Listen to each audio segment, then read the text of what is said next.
এই সিজনে বার্সার কাছে ধরাশায়ী হবার পর থেকেই বোঝা যাচ্ছিল রিয়াল মাদ্রিদ এবার ট্রান্সফার মার্কেটে আটঘাট বেঁধে নামতে যাচ্ছে। একের পর এক সাইনিং দিয়ে রীতিমতো ভূমিকম্প বাঁধিয়ে দিচ্ছে রিয়াল মাদ্রিদ।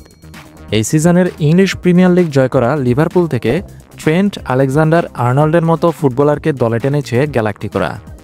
শুক্রবার উভয় ক্লাবই নিশ্চিত করেছে যে রিয়াল মাদ্রিদ আলেকজান্ডার-আর্নল্ডকে চুক্তিবদ্ধ করেছে। একটি সূত্র ইএসপিএনকে জানিয়েছে যে উভয় ক্লাব আলেকজান্ডার-আর্নল্ড যাতে আগেভাগেই রিয়াল মাদ্রিদের হয়ে ক্লাব বিশ্বকাপ খেলতে পারে সেজন্য মাত্র 10 মিলিয়ন ইউরো চুক্তিতে সম্মত হয়েছে।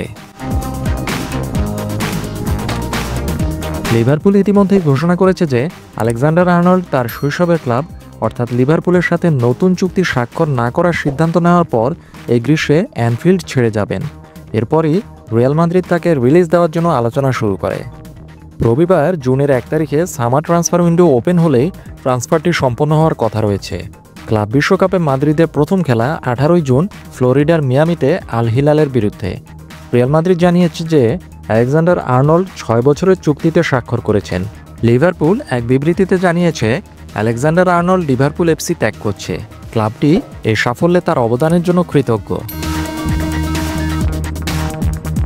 রিয়াল মাদ্রিদ তার ডিফেন্স শক্তিশালী করার দিকে মনোযোগ দিয়েছে। বোর্নমাউথ থেকে সেন্টার ব্যাক ডিন হুইজেনকে চুক্তিবদ্ধ করার ঘোষণা দেওয়ার পর 26 বছর বয়সী এই সময়ের অন্যতম বিশ্বসেরা right back Alexander Arnold Real Madrid ডিফেন্সকে ভয়ঙ্কর করে তুলবে। 26 বছর বয়সী আলেকজান্ডার-আর্নল্ড লিভারপুলে প্রতিটি বড় বড় ট্রফি জিতেছেন, যার মধ্যে রয়েছে 2019 সালের চ্যাম্পিয়ন্স লিগ এবং 2020 এবং 2025 সালে দুটি ইংলিশ প্রিমিয়ার লিগ শিরোপা। তার বিদায় নিশ্চিত হওয়ার পর এক বিবৃতিতে এই ডিফেন্ডার বলেছিলেন যে তার ক্যারিয়ারের এই পর্যায়ে তার একটি নতুন চ্যালেঞ্জ প্রয়োজন। তিনি সান্তিয়াগো বার্নাব্যুতে ইংল্যান্ডের সতীর্থ এবং তার বন্ধু জুড বেলিংহামের সাথে যোগ দেবেন। কিলিয়ান এমবাপ্পের আগমন সত্ত্বেও অপ্রত্যাশিতভাবে 2024-25 মৌসুমে শিরোপাবিহীন এক সিজন কাটালো রিয়াল মাদ্রিদ, যার ফলে কোচ কার্লো আনচেলত্তিকে বিদায় নিতে হয়। নতুন কোচ জাভি আলোনসো এখন দল গোছানোর কাজে উঠে পড়ে লেগেছেন সে কথা বলাই যায়।